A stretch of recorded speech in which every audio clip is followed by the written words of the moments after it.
Well, hey, welcome back to Your Lake Fork Guide. Welcome back to the Guides Network. Gonna have a fun episode today. Gonna talk to you about my shirts a little bit. We'll let you know what's up on those and how you can get them. And we're also going to talk to you about one of the more versatile techniques, and a technique that's really good under tough conditions, which we can sometimes run into in post-frontal situations in the fall. So we're going to talk to you about how to fish a shaky head.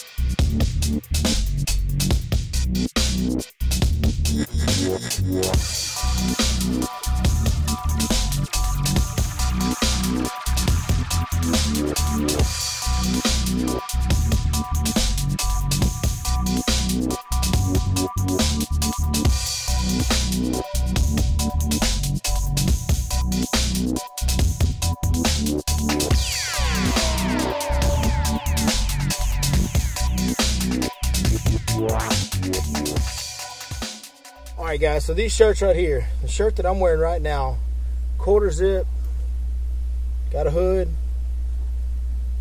all that good stuff. Very, very comfortable. I promise you will love this fishing shirt. It's got some logos on the sleeves, got Your Lake Fork Guide logo here, big one on the back. These shirts are for sale on my website. So if you look in the description below, there's a link down there, and it's only set up for payment with PayPal for right now. So you got to have a PayPal account to buy one. We're working on that, but right now there's a link down there that'll take you to my website. Select your shirt and size, and then go through the payout process, and it'll run you through PayPal, and you'll be good to go, and we'll get it shipped to you. So if you're interested in that, that's how you get them. All right, shaky heads. Shaky heads are real versatile, real simple, honestly. You can put a lot of different things on them. Shaky head, all it is just a way to rig a weight and a hook. It's pretty simple. So this is a package of probably my favorite one right here. This Yum Shaky Head, Pumpkin Ed is what they call it. But it's just this is a 3/8 ounce size, but I use them down to a quarter, and sometimes I go up a little bit higher to like a 1/2 ounce. But when I want to go below a quarter, there are times when I want to go to like an 1/8 ounce or something like that. I actually use the Santone Piglet. It's just a ball head jig. There's a lot of ball head jigs out there. Santone makes a good one with a good screw lock and a really big hook, which is important in East Texas and on these lakes that have a heavy cover and big fish. So but there you go, there's the old Pumpkin Ed. Got the little eyes on it, stand up head, which is important to me, and most importantly, big hook. That's a very important deal for me personally on a shaky head. So that's the jig head that I use most of the time. Some of the baits that I use, the Lake Fork Trophy Lures needleworm. It's a 9-inch worm, but very long and skinny, obviously with the name needleworm. But the action on this thing, when you're shaking that shaky head or it bumps over rock, man, that tail is just undulating and moving like crazy in the water. So of course that's a personal favorite. That's the needleworm from Lake Fork Trophy Lures. The Zigzag is probably my day in day out #1 go-to. Lake Fork Tackle Zigzag. That bait also has the same type of undulating action, but in a smaller, more compact profile, with some ribs here to add a little bit more water displacement whenever it's moving through the water. So a very short and compact, non-offensive, no negative cues from this bait, but yet it creates a lot of movement and a lot of water movement.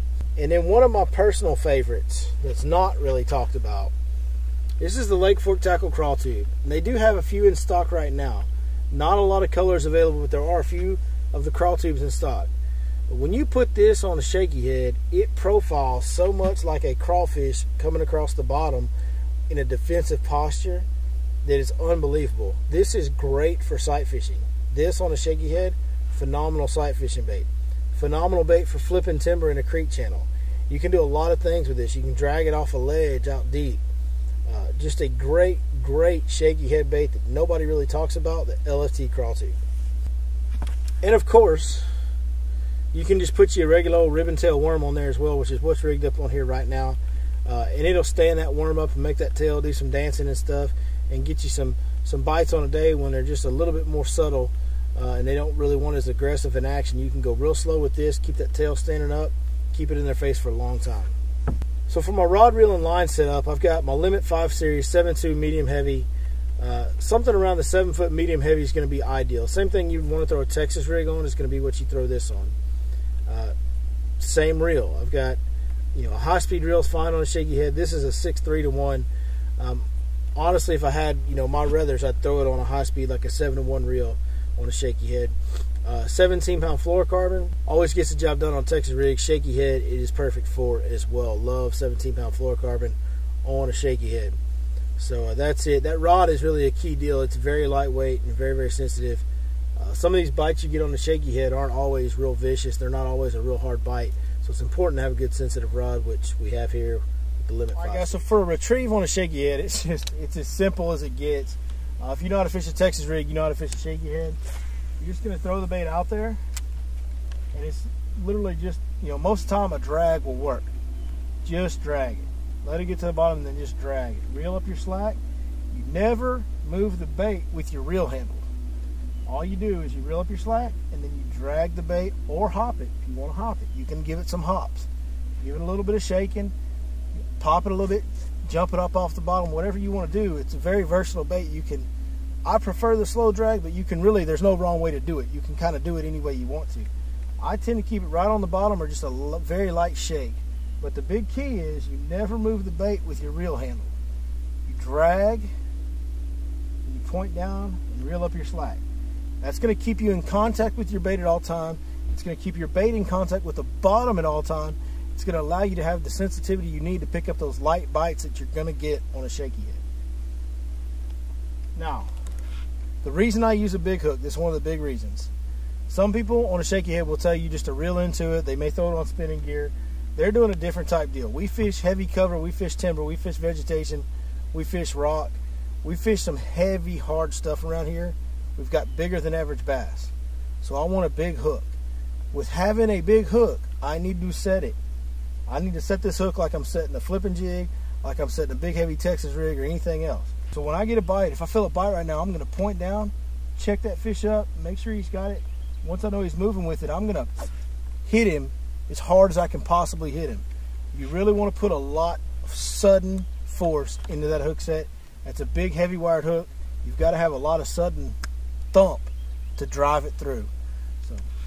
So that's it. It's a really simple bait, but a really effective bait. Like I said, you get you these worms, you get you some shaky heads, and you tie it on, and just experiment with it till you get it right, because there is no doubt you will absolutely 100% catch a lot of fish if you learn how to use a shaky head correctly.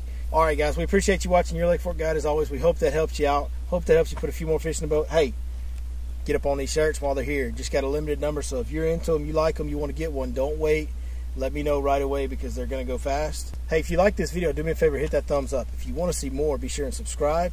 And hey, leave us a comment down below. Let us know what you thought. If there's a technique that you want covered, if there's something you want to see on the channel, maybe it's a lake you want us to go to, if it's within our ability to do it, we will do it as soon as possible. And we really appreciate you guys watching. And other than that, we'll see you guys next time right here on your Lake Fork Guide.